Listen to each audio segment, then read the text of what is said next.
FC คนหนึงว่าอยากได้เมียทางบ้านเฮาคันสมมุติว่ามีผู้บ่าวลาวนี่บ้านเฮานี่มักฮักเจ้านี่เจ้าไปอยู่ได้บ่แถวเมืองพีนบ่แถวเทศตะม่วงอยู่ได้เนาะเป็นจังได๋มาสุดนี่มีคนคุยแล้วบ่บ่มีอ๋อแสดงว่ายังโสดเนาะพอจากไปแล้วก็เลยตั้งเป็นชื่อสาวบาปสุดท้ายบาปอีหลีเนาะจนฮอดเป็นภาษาก็ยังบาปทุกคนเลยสารบ้านซองน้องประมาณสำนี้พี่น้องเห็นบ่ทุกคนอีหยังก็บ่มีเลยทุกคนเลยผ้าห่มก็บ่มีเสื้อเก่าๆสีนุ่งก็บ่มีโอ้ยพี่น้องเอ้ยน่าสงสารนี่ห้องนอนเจ้าเนาะห้องนอนสาวบาปอันนี้คืออีเม่เพิ่นสมมุติว่าคันมีผู้บ่าวสิเอาเจ้านี่ค่าดองเท่าใดบ่แพงบ่ประมาณเท่าใดค่าดองเจ้าสิเอาประมาณ10 ล้าน10 ล้านโอ้ตอนน้องเอาพวกแต่แรกๆนั่นค่าดองเจ้าเท่าใดบ่ได้แพงตอนนั้นประมาณ5 ล้าน5 ล้านกีบบ่โดย5 ล้านกีบโอ้อยู่นำกันกับพวกหลังจากได้ลูกนึงแล้ว3 เดือนสุดท้ายเลิกกัน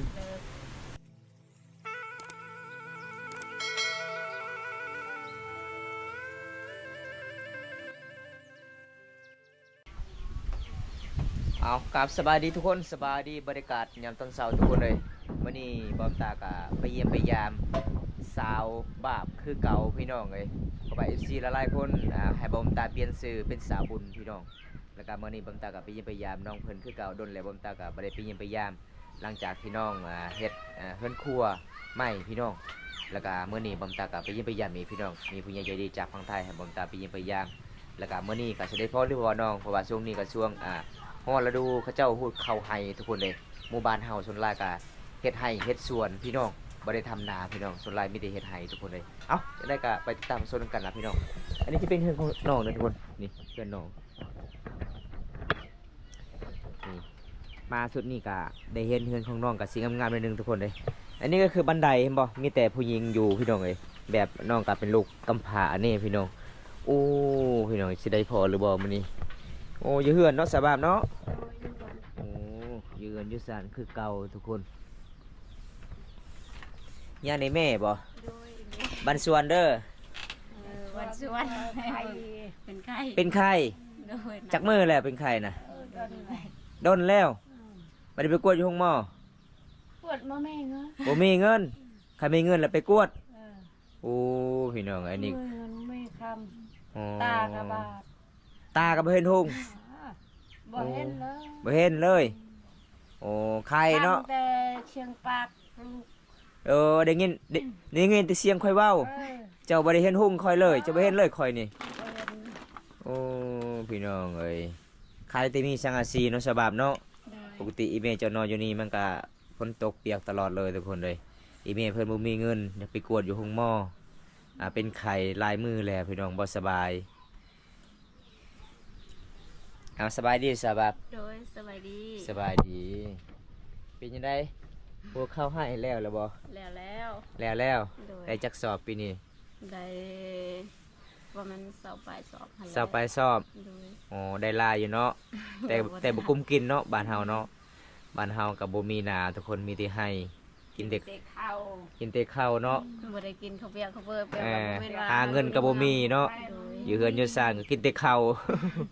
บ่ได้เฮ็ดงานอยู่เมืองอื่นเนาะบ้านเฮาเนาะบ่ว่าเฮาก็บ่ฮู้หนังสือนี่เนาะนี่พี่น้องอันนี้จะเป็นสาวบาปทุกคนเลยเพราะว่ามี FC หลายๆคนให้ค่อยติดต่อสาวบาปบางคนก็จากเมืองพีนบางคนมาจากเซตะมวก หลายๆคนเลยให้บอมตาติดต่อให้เพราะว่าFC คนหนึงว่าอยากได้เมียทางบ้านเฮาคันสมมุติว่ามีผู้บ่าวลาวนี่บ้านเฮานี่มักฮักเจ้านี่เจ้าไปอยู่ได้บ่แถวเมืองพีนบ่แถวเซตะมวกอยู่ได้เนาะอยู่ทางนั้นกับเขาเจ้าบริเฮ็ดให้เลยมีแต่เฮ็ดนาได้อ๋อก็ดีใจเนาะดีใจบ่อ๋อเฮ็ดแปลว่าทางบ้านน้องเงินเฮ็ดให้หั่นนะอยู่บ้านเฮามีแต่เฮ็ดให้เนาะอ๋อพี่น้องน้องว่าแฮงดีใจเฮ็ดนาเนาะคันเฮ็ดให้นี่มันเมื่อยหลายได้เนาะหลังจากอันกะซักให้ทางให้เสียหญ้าให้โอ้ยมีหลายประเภทเลยทุกคนคันเฮ็ดนาก็มีแต่ดำนาก็แล้วเลยเนาะแล้วมีแต่รอทาเกี่ยวข้าวทุกคนเพราะว่าอายายเพิ่นว่าภาคติดต่อนี่เด้อบอกว่าจะเป็นสาวแม่ห้างลูกนึงแม่ไม้เอาใดเพิ่นว่า เพิ่นโสดหลายปีแล้วเพิ่นติดต่อทางบ่าวบนตาอายมาเมื่อนี้ก็บ่ได้อ่าบ่มีของฝากของบ่มีของฝากของตอนในสบาวเด้อโดนแล้วบ่ได้ไปเยี่ยมไปยามเจ้า เป็นยังไงหลังจากได้หลังคาไม้นี่แล้วเป็นยังไงสะดวกสบายอยู่บ่ โดยสะดวกอยู่ สะดวกอยู่เนาะมื้อวานมื้อซืนนี่ก็ฝนตกเพราะว่าช่วงนี้ใกล้สิฮอดหน้าหนาวเลยเนาะเช้าแล้วเนาะฝนตกเนาะ โดย นี่ทุกคนอีเมลเพิ่นก็คือนอนอยู่นี่เจ้านอนอยู่ไสนะเจ้านะ นอนอยู่นี่แหละ เจ้านอนอยู่นี่ โดย โอ้บ่ห่มเจ้าประมาณสำนั้นบ่ห่มเจ้าบ่ โดยแม่นและ โอ้พี่น้องเอ้ยประมาณซ้ำนี่เป็นยังไงมาสุดนี่มีคนคุยแล้วบ่ บ่มี บ่มี โดย มีแต่คนแชทหาเล่นซื่อ โดย ๆเป็นแฟนยังบ่มี บ่มีโส โอ้แสดงว่ายังโสดเนาะ โดยยังโสดอยู่ โอ้ยังโสดอยู่ทุกคนเลยกินข้าวกินน้ำเลยบ่มามื้อนี้ กินแล้ว กินแล้วส่วนเอ้ยจะเอาไปใส่ เลยคอยให้เราทำผู้ที่ ตำฮูบโอ้หลังจากตำแล้วก็สุดแล้วก็ค่ายบ่อยากซื้อข้าวบ่ ชายชินุเอง สินุ่งเอง โดย โอ้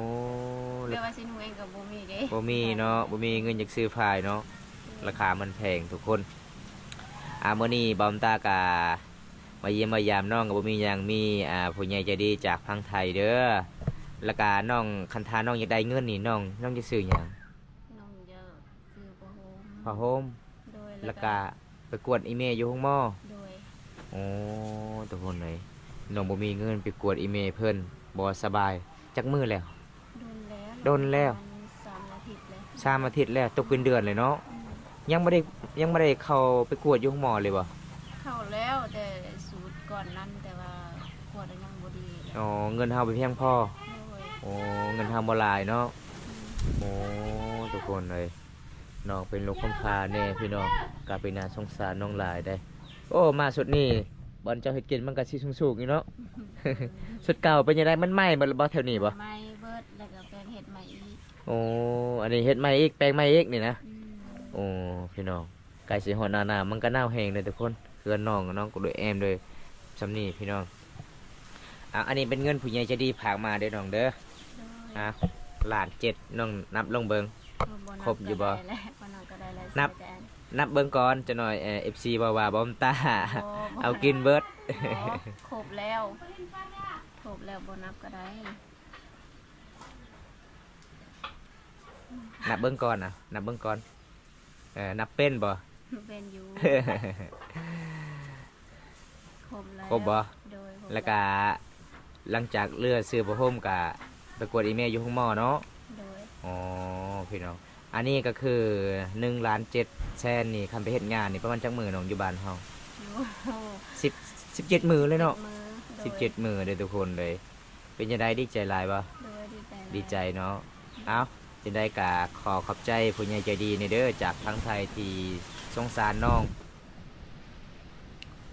ขอบใจหลายๆเด้อทางผู้ใหญ่ใจดี จากทางไทย จากฝั่งไทยขอบใจหลายๆทางผู้ใหญ่ใจดีแล้วฝากด้วยเด้อขอบใจหลายๆกับอายบุญตาแน่ ขอบ ไปทางใดให้ปลอดภัย สา ให้ ธุ ร่ำให้รวยคู่มือคู่ โดย ขอบใจหลายๆทางผู้ใหญ่ใจดีฝั่งไทย ขอให้อายุดีมีแห้งเนาะ ขอให้อายอยู่ดีมีแฮง ขอให้ร่ำให้รวย ขอให้ร่ำให้รวย ขอให้ได้เงินกลับคืน ขอให้ได้เงินกลับคืน ร้อยเท่าพันเท่าเด้อ พันเท่า นี่พี่น้องน้องกะอวยพรกะบ่ค่อยเก่งปานใดบ่ภาษาลาวส่วนหลายกะภาษามังกองบ้านเฮาเนาะ โดย บ้านเฮาฮู้อยู่ว่าใกล้ๆกับเมือง แต่ว่าบ่ค่อยเก่งปานใดภาษาลาวเนาะ โดย ส่วนหลายมีแต่เว้าภาษาบรูมังกองภาษาไทยเอิ้นไทยโซก็แม่นทุกคนเลยภาษาไทยโซบ้านเฮาพี่น้องคันสิเว้าภาษาลาวมันก็บ่ได้ออกเลยทุกคนก็เกะกะกะ ขนาด เอาไปเป็นภาษาบางกอกเอง ขนาดบอมตาก็ยังบ่ฮู้จักว่าภาษาภาษาลาวมันสิเว้าแบบใด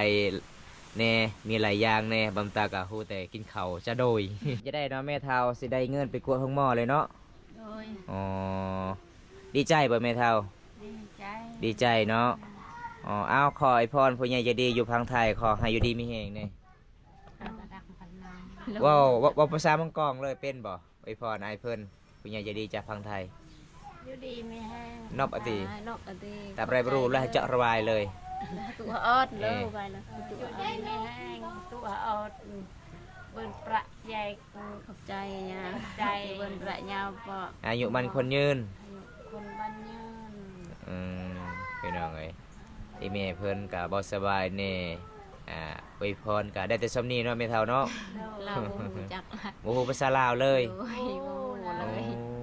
ความลาว อ๋อบ่แม่นเจ้าบ่ไปขายมักทั่วตะกี้เขาบอกว่าอยู่ในเมืองว่าขายมักชักยาบ่แม่น บ่แม่น แม่นผู้ใดมันเป็นคนในบ้านนี่บ่ คนในบ้านนี่เนาะ อ๋อ แต่ว่าบ่รู้จัก ไปขายมัก ไปขายมักทั่วอยู่เมือง โดย ย่างเอ้าบ่ ย่างเอ้ย โอ้ซื้อมักชักยาเหรอ ชื่อว่าชยา ก็คือมักทั่ว แม่นแต่เราบ่ได้เคยเว้าแบบนั้น โอ้ ไปขาย พี่น้องเอ้ย เว้าอยู่ เกษชนบ้านเฮาบ่ฮู้จักภาษาลาวเนาะเลาะขายมักทั่วแถวตลาดเมืองนองทุกคนซื้อเด้อซื้อมักชักยาใครแล้วก็งงและมักชักยา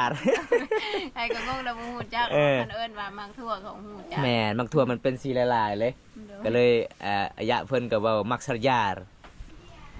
บางคนก็เว้าว่ามันมีสองคนในหมู่บ้านน้องผู้หนึงอันคายมักตัวแฮ มักแต่แฮะเราบอกว่า เออ มักแต่แฮ เออเราเอิ้นว่า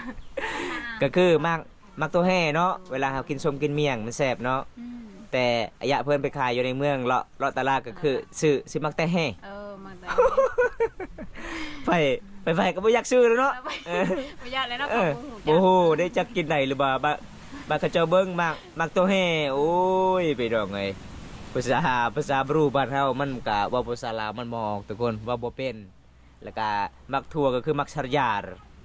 มักตัวแฮคือมักแต่แฮโอ้ยพี่น้องเอ้ย ว่าสิเว้าภาษาลาวหาลาวบ่ฮู้ บ่ฮู้เนาะ เพราะว่าชาติยานเป็นเออ เออยังหนุ่มอยู่เนาะโอ้แต่เราบ่ฮู้ภาษาลาวเลาะหมดเมืองก็ซื้อมักชัรยาร์เด้อซื้อมักชัรยาร์เด้อโอ้พี่น้องเอ้ย อโดดปจิโชนแกงบะแกงบาท แกงบ้านกระชุบบอน สุบ้าน กระชุบบ้าน แกงบาทชื่อแกงบาท พี่น้องเอ้ยบ้านเฮากันอยากซื้อเกลือปิงโนก็คือต้องไปขายอยู่ในเมืองเนาะย่างเอาบอกเขาจะเอาไปขาย ย่า ย่างเอามีเงินมีคำเนาะมือนึงไปขายได้10-20,000ก็ซื้อเกลือซื้อปิงนัวโอ้ทุกคนยังทุกอยากบ้านเฮาทุกคนเลยมื้อนี้ก็บ่มีหยังหลายเด้อสบายเด้อบำตาก็มาเยี่ยมมายามโดนๆเทื่อนึงเพราะว่าบำตาก็ไปละลายหมู่บ้านมื้อนี้ก็ดีใจน้ำน้องหลายมีผู้ใหญ่ใจดีสงสารน้องมีหยังนี่ไม่เท่าผ้าห่มเจ้ามันสิเบื่อย ไม่นี่ โอ้ผ้าห่มอันนี้มันเก่าเนาะ เจ้าแล้ว เดี๋ยวนี้ยังมีบ่ก็เจ้าขายผ้าห่มนี่บ่ หมี มันบ่มีเนาะผ้าห่มนี่เนาะอันนี้ผ้าห่มมันรุ่นเก่าเด้นี่ทุกคนเด้ มัดหาดเลย สมัย2010ทุกคนเลยผ้าห่มนี่พี่น้อง เห็นบ่ หาดมัด ขาดมาเลย โอ้สิตุ้มเม็บได้เวลาจะนอนนี่ ต้องแบบนี้เลย เออพี่น้องเอ้ยนี่พอผมมีเมเพิ่นก็เบิดขาดทุกคนสงสารไอ้เมเพิ่นหลายบ่สบายแน่เนาะไปกวดอยู่ห้องหมอก็เงินเฮา3ล้าน1นี่บ่พอกวดเนาะเพราะว่าซื้อยาไม่ไรยาเด้แล้วก็ซักแน่เงินเฮาเงินลาวมันเพ้อเนาะก็เลยซื้อหยังมันก็แพงทุกคนเลยมื้อนี้ก็ดีใจหลายเนาะน้องเนาะดีใจจักเปอร์เซ็นต์เนาะ 100% 100%เลย โดย หลังจากนั้นก็ซื้อเกลือปิ้งนัวนี่บ่เงินที่อ้ายให้มื้อนี้ ซื้อเกลือซื้อกินนัวหันซื้อมะเขือแล้วก็ซื้อผ้าห่ม อ๋อ แล้วก็ซื้อรถทีมให้ลูกเขา อ๋อ ไปโรงเรียนนี่ลูกจะได้รถทีม ลูกสาวของเจ้านี่ใหญ่แล้วบ่ ใหญ่แล้ว แต่นี่เราแล้วเข้าโรงเรียนเลย โดยแล้ว เราเรียนห้องใด ของอนุบาล อนุบาล โดย เรียนอยู่บ้านนี่บ่ โดยเรียนอยู่บ้าน โอ้ทุกคนเลยอยากซื้อลูกทีบให้ลูกสาว โดย อายุจักปีอะไรลูกสาวของเจ้า 8 ปีแล้ว 6 ปี โดย อันนี้มันลูกไผนี่นะ ลูกอ้าย ลูกอ้าย โดย สบายดี สบายดีเลยกัน สบายดีเด้อ สบายดี เอาจะไปดิเลยป้า สบายดีสบายดีบ้านสวนน่ะ สบายดีนกไหมนก อันนี้มันลูกอ้ายเจ้าบ่ โดยลูกอ้าย อ๋อพี่น้องเอ้ยเราบ่ได้เรียนหนังสือบ่ บ่ บ่ได้เรียน โดยเรายัง อื ว่าเราไป มพวกนี้บ่มักไล่ตีไก่นะ โอ้ยพี่น้องคิดดื้อเลยทุกคนเลย